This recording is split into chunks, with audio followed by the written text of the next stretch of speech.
Assalamualaikum warahmatullahi wabarakatuh.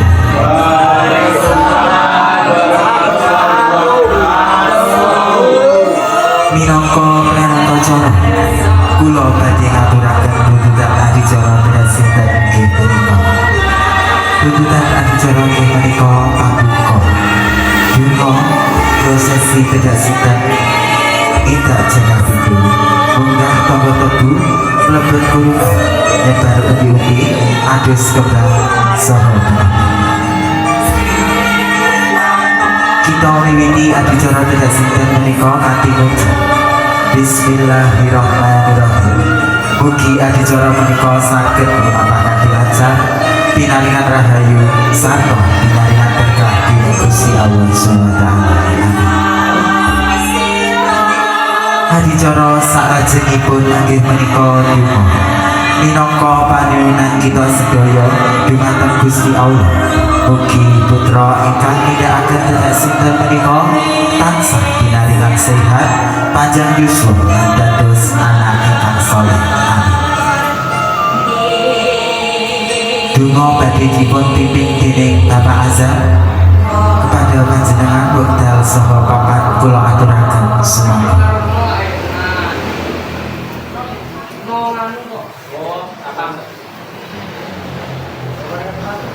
Assalamualaikum warahmatullahi wabarakatuh. Waalaikumsalam warahmatullahi wabarakatuh. Bismillahirrahmanirrahim. Alhamdulillahirabbil alamin. Puja lan puji syukur kita aturaken dumateng Gusti Allah Subhanahu wa taala. Ingkang sampun paring sehat, rahmat lan kesempatan dumateng kita sedaya saged lupuk wonten ing adicara kedasitan menika.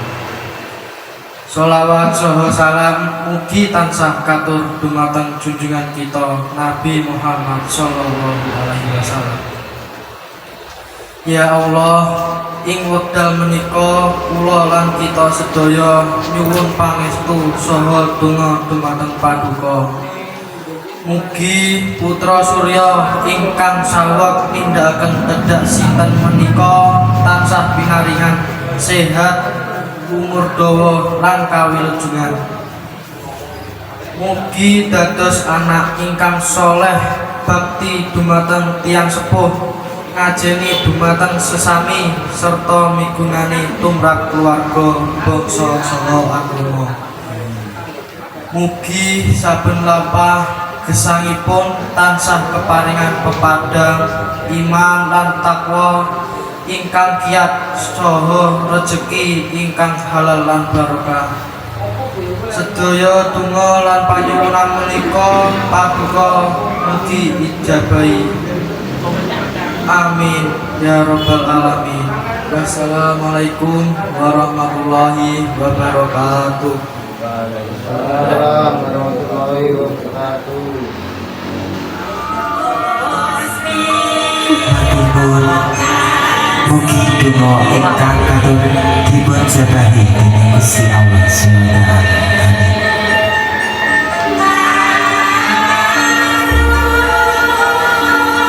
Para rawuh ingkang kinurmatan, sawen menika kita mlebet wonten ing adicara inti inggih menika prosesi kedasitan.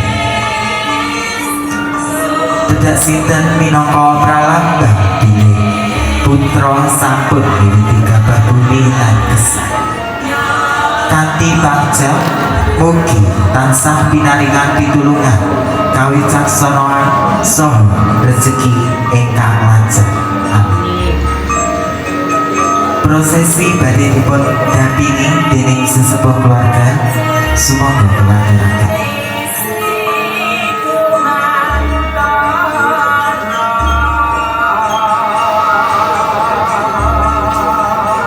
Putra Surya badhe dipun tuntun tidak jadah pituwerna. Sumangga.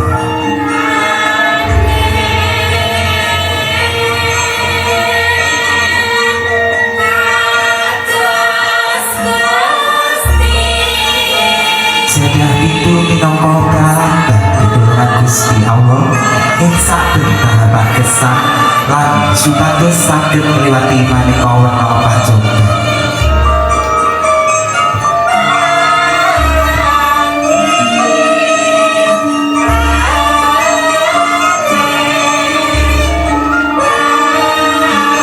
Salajengipun putra Surya munggah tangga saking Tebu. Tangga Tebu minangka pralambang pangajap supados ing tebih dados pribadi ingkang mantep tekadipun, manis budi pekertinipun lan luhur derajatipun.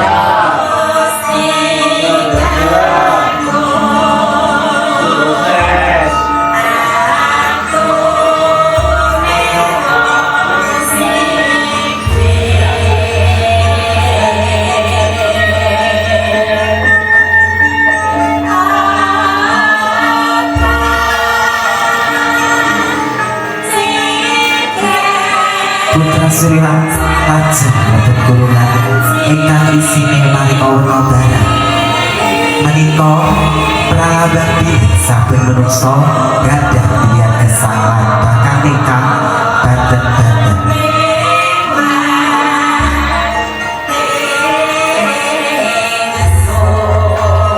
Barang ingkang kapilih dipercaya minangka pratandha kecenderungan gesang ing tebih.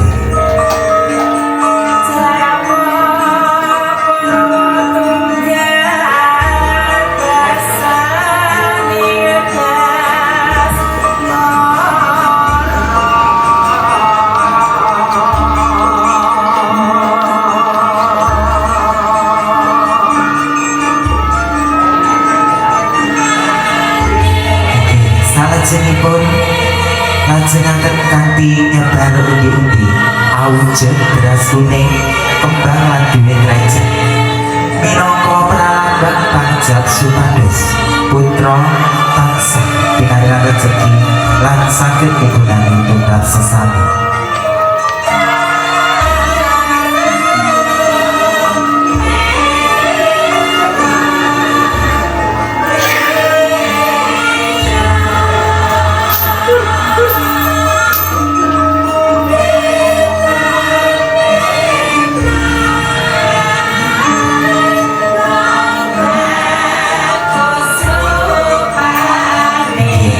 Salajengipun dipun adus kaliyan banyu kembang setaman.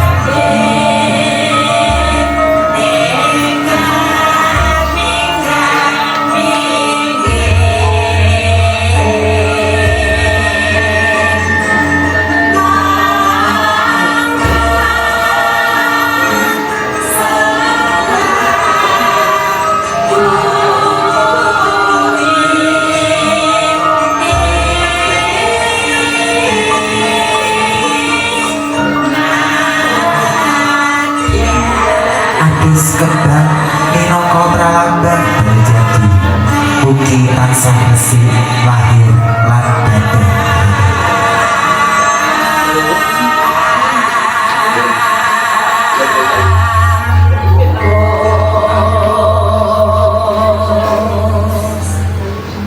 Para rawuh ingkang kinurmatan, mekaten sedaya runtutan adicara dadak sinten Putra Surya saking Bapak Ferdi lan Ibu Eka. Minangka pranata cara kula nyuwun pangapunten ingkang saged menawi wonten tembung Solabawa utawi tata krama ingkang kirang benani ing manah panjenengan sedaya. Wassalamualaikum warahmatullahi wabarakatuh.